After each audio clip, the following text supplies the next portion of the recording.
you could describe the season in one word, what would that word be? Roller coaster. And I guess, what were some of those highs and lows for you this season that kind of stick out in your mind of most memorable moments?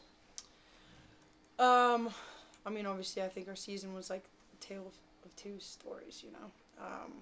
So we had some low lows and we had some pretty good highs. I think a lot of people like to talk about like the challenges that we faced this year, but I think we also had a lot of triumphs. I think we overcame a lot. You know, we went through pretty much 2 preseasons, like a lot of new players, a lot of new staff. So we've almost gone through 2 seasons in one. And you know, I think wasn't the way that we wanted to end the season this past weekend, but really proud looking back. I think of all the work and what we've done over the last 6 months. I think if we can continue to translate that in the next season, I think we're going to be a completely different team. So I'm really excited for it. But yeah, I think there's a lot to celebrate within the year, and I think we obviously faced a lot in the beginning. But to come through and not only come through, but come through, you know, finishing 11th place, something like that, where we were in 14th for 6 straight weeks, is almost, I don't know if it's unprecedented, but it kind of feels like it. So a lot to celebrate, I think, for sure. Thank Yeah. Okay. You're gonna, how do I say this? You get the honor of having one of the lamest statistics, and that's the most fouls suffered, I think, on the team. How's the body after this long, hard season? You know, it's good because I think 2 years ago I was probably on the other side of that. So it's actually an improvement for me. No, it's good. I think, you know, this is probably the most starts I think I've had in a season, so my body went through a lot this year as opposed to some of the other years that I've had as a pro. So a lot of learning for me, a lot of recovery that I think I probably took for granted in the previous 5 years. But yeah, you know, there's an art to it. There's an art to drawing fouls, and it's obviously a part of the game, and there's a bit on both sides. And so I think this year is kind of trying to focus on being on the receiving end of the calls and not so much the other side. So it's like fun little stat, but yeah, doing all right. One more, and you can say bumper pass if you don't want to answer this one, but we could use some depth at the right back spot. What's the possibility that we can start a write-in campaign or some kind of thing to get Kristen to come to Utah? I would endorse it for sure. Yeah, I would endorse it. You know, she's on her own journey currently, and I would obviously love to reunite our family, but unfortunately, I don't make those calls. There's people who have higher pay grades than me to make those decisions. So yeah, we're setting up our prayers and hopeful, but we'll see. She obviously just wants what's best for her. So if that works out here, I'll be happy. Us too. Thank you. Yeah. There was a lot of talk when Utah was getting ready to, I guess, relaunch in the league and everything about players coming to Utah, whether or not they'd want to come to Utah. A lot of that was just small market. Salt Lake City's a smaller city, Sure. One of the smaller cities in the league, and that kind of thing. And you came from one of my favorite cities in the world, in San Diego. Yeah. So we've talked about your transition from San Diego to Salt Lake before. I don't want to touch too much on that, but what have you thought about just Utah, Salt Lake City, the team, the culture of the organization, that kind of thing? And is there anything that you can maybe pitch to other players about, like, hey, it's okay to come play in Utah? Or?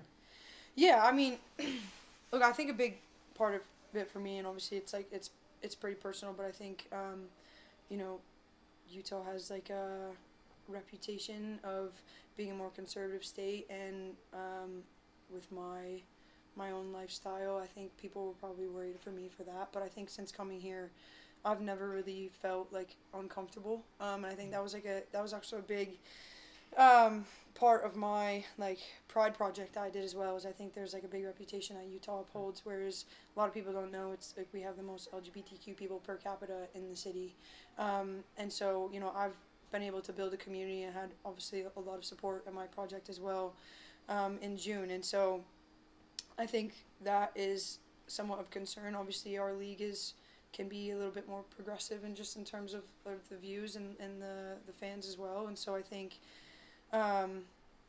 being here and being part of the LGBT community and being able to feel safe and feel accepted and feel celebrated in this club and in this team is a big piece for I think players around the league. And on top of that, I think Utah just in general is such like a blue collar, like we are going to work for what we get. And for me, being part of building something and being part of building a club and a culture was a really big selling point for me. And I know there's a lot of players in this league, and I think you've probably seen a lot of players that we got within the year all kind of had a chip on their shoulder. I think they all came from places where they felt like they had something to prove. And I think there's a lot of players in this league that probably feel that way as well. You know, you can only field 11 players at a time, and there's a lot more than just 11 players on this team who I think are able to play in starting positions. So that's a big thing for me. I think, obviously, with Jimmy coming in, we've been improving. You know, we are not just like competing, but we're winning games, and we're here to compete and we're here to challenge. And I think if we had the start that we had the second half of the season in the beginning, I think we'd be in a different place than we are. And there is a lot of support. I know that this organization really wants like what's best for the players. I think Jimmy wants that both on and off the pitch as well. And so I have a lot of hope for what Utah soccer and like the Utah Royals could be.